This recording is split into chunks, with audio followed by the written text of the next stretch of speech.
High Plains Technology Center, turning education and training into workplace success. Oh, back to school to prove to Dad that I'm not a fool. High Plains Technology Center, education at the speed of business. School is now in session. Good morning. This is Katie Shirley, Marketing Director for High Plains Technology Center.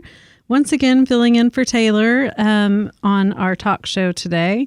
I've got with me two special guests from our welding program. Good morning. Morning.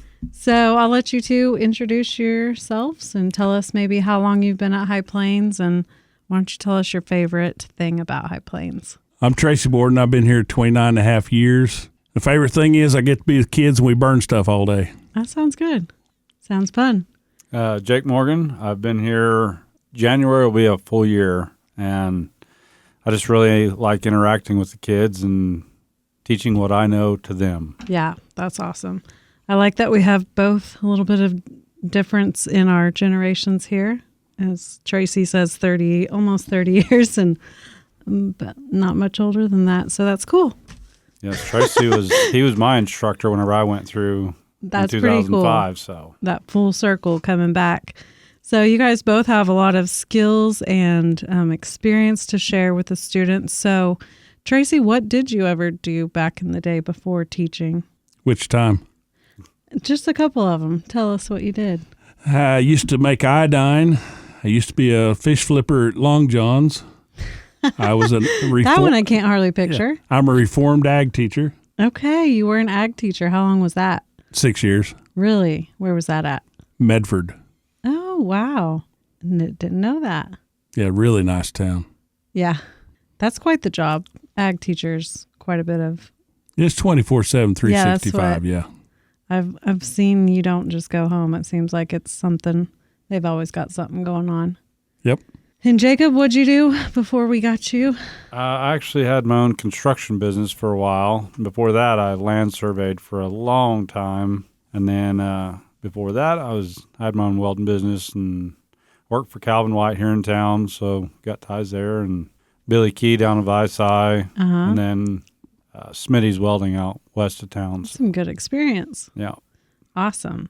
Okay, so let's talk about the welding program. Tracy, how many students do you guys have this year? We have 27 and 28, morning and afternoon. You guys are always busting at the seams in there, aren't you? Well, we had to put a limit on there till we get our new shop. Yeah. So the new shop, speaking of, I don't know if you've driven down 34th Street, you've seen the dirt work going on, and hopefully are we hoping by the beginning of school, or is this by fall? The target is September. Okay. So that'll be pretty exciting. You guys will get some space. Do you move all the way out there, or do you just have that area for projects? Well, what our plan is Jake's going to take the second year students and the adults when they're ready to the new shop to build, it's going to be a fab shop. Yeah. I'm going to build large projects out there, and I'm going to keep the rookies with me, and then once in a while we'll mix them up and swap them around. Yeah. So you'll still be that's our general plan. Where we're at now, and then Jacob will go out there. Yeah. And so also with out there with Jacob, with welding will be our construction and diesel, right? Yes. So diesel will completely be out there. That'll be all in just that shop.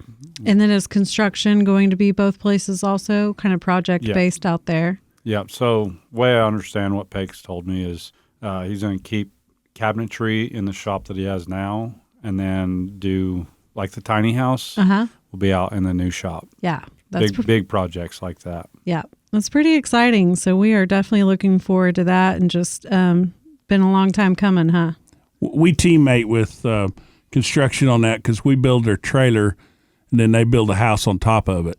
Yeah. So that's a nice teamwork project there. Yeah. And that'll be handy to be close together right there. Oh, yeah.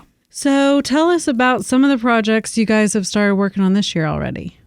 Well, we have two semis that came in. One of them needs bumper and fuel tanks leaking. And then, of course, diesel has it right now because it needed some stuff that diesel was going to do to it. And then it's going to come to our shop and we're going to finish it up. And then another semi came in that needs all new fenders and some other items and a pintle hook put on the back. So we've got those going. We're we're going to build a tiny house trailer and get that started as soon as we can. Of course, that takes our full shop. So Yeah. that's our problem. Our limiter is space. Yeah. So when we have more space, we can do more things. Yeah. So this year will be a little tight, but it'll be worth it. And Jacob, what are you guys working on? We just finished up rehanging the gate at the Woodward Cemetery. Somebody ran into that a couple of years ago, and it's just been down. And so we had to reset and kind of revamp. Got that all done today. And we built some bottle racks for Turpin, our new branch out there. So those actually went out yesterday, headed out to them. Nice. Oh, gosh, we've got a bunch. Coming up. Aluminum projects and just you name it, and we've been working on it. Yeah. Got feed bunks going right now. Got a girl building a hitching post, so that's kind of cool.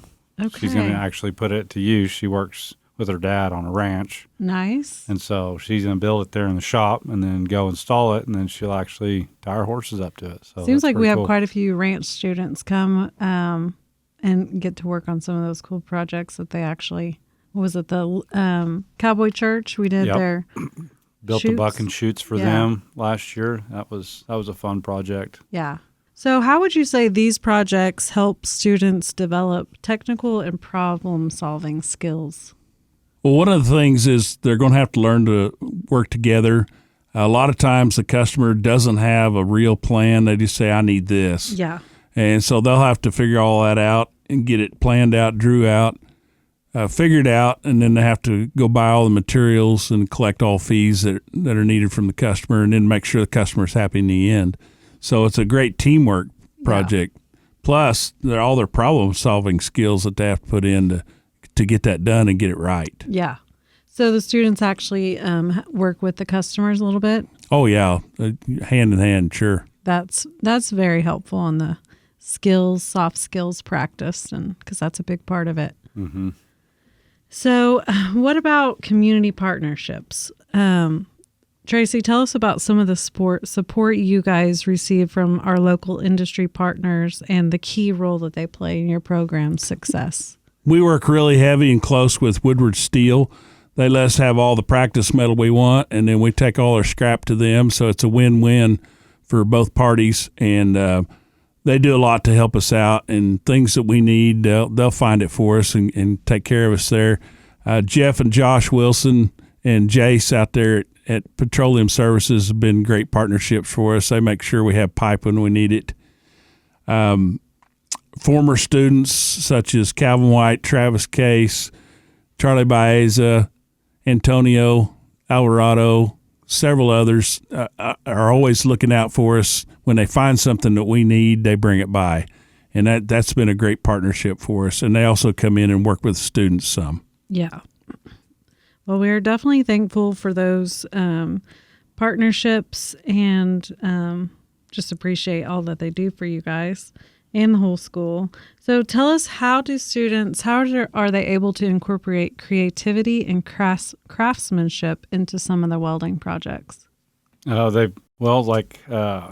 have an adult student right now, and she showed me a picture today. It's basically of a deer skull, but she wants to make it all out of rebar. Mm-hmm. And so it's going to take a lot of creativity and craftsmanship to get all that bent to antlers and skull. Wow.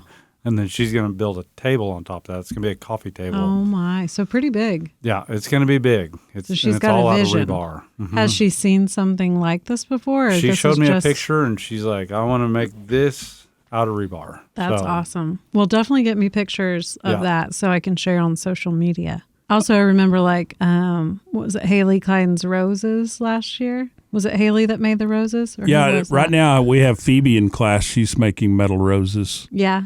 And she's making a whole bouquet, and she's probably about half done. Yeah, that's pretty cool. And what was the fire pit also project was pretty cool. Yep, we built a 4 foot by 4 foot fire pit for Mr. Holt to kind of showcase whenever we had the legislators in town. Uh-huh. And that was a fun project because we partnered up with TAP. Yeah. And they cut out all the with the plasma table down there. And It was. Didn't get to see pictures, but I guess the fire was pretty large. I was Pretty hot. kind of worried about the 4 foot by 4 foot Yeah, it's size, pretty but big. it worked out well. Yeah. So Nice bonfire there. And that's another community partnership because Paul Hatcher, who is a powder coater here in town, he wanted to Paul. do that project with us, and he's happy and we're happy. It looks great. Yeah, that's awesome. So share a couple stories of students who have achieved great success. You've mentioned a couple of those that just by name you know that the success they have if you're local, or you don't even have to be local to know that. But tell us a couple stories that just are at the top of your head of some students. Well, a lot of the Buffalo kids we had last year, and a couple of those have gone on to college, but when they come in, they already know what they're doing. Farm kids comes to mind. They already know how things work and how things go. The Stevens boys, they're out there kicking it, welding every day. One of them's actually partnered up with David Parada, and that's a former student also. Yeah. So we've got a lot of people out there in a lot of different places, and sometimes we lose track of them, and then hey, there they are, and they're all doing so well. There's plenty of work out there. That's rewarding. So, Jacob, so far since you've been here, have you seen confidence and skills in your students, say from as soon as you start to the end of the year and even already this year? 100%. One that really comes to mind is a girl in our morning class. She had never touched a welder ever, and she is absolutely killing it. She's going to be on awesome. our rookie team for our upcoming contest. And looking at her welds, you'd think she'd been welding all of her life, and she had literally never touched. And it's only October and just started August. And then they have to be in the booth for a while, right? Go through the safety, then be in the booth and do certain welds to be able to get out. Well, 80% of them are out of the booth or so. By now. There's not very many in the booth now. Yeah, that's good. So, Tracy, what about you? What do you feel like is the most rewarding part of your job? Like you said, when they clicks with them and they get it and they're having a good time and they feel good and they're happy, and you can tell they want to be there and they're having a good day. A lot of kids that we get, this is the most fun part of their day. Right. So we want to make sure they have a good time and they learn a lot. Yeah. And we work them hard, but they know it's going to pay off. Yeah. And it seems like your class, which all our classes always have such good camaraderie and feel like family within each of the programs, also among all the others. So anything else you guys would want to share about what do we guys got coming up next week? We have the Northwest Rookie Contest where each of our partner schools in our partner schools, that's the wrong term. I'm sorry. The technology center schools that's in our contest district. Mm-hmm. We decided years ago we wanted to have one more contest to get that much more knowledge and skill and practice so that we'd be more competitive at the state level. And it has paid off, such as the Peathod kid from Enid. He's a national winner, and he's competing in world here in a few months. So that helped him, and he told us that.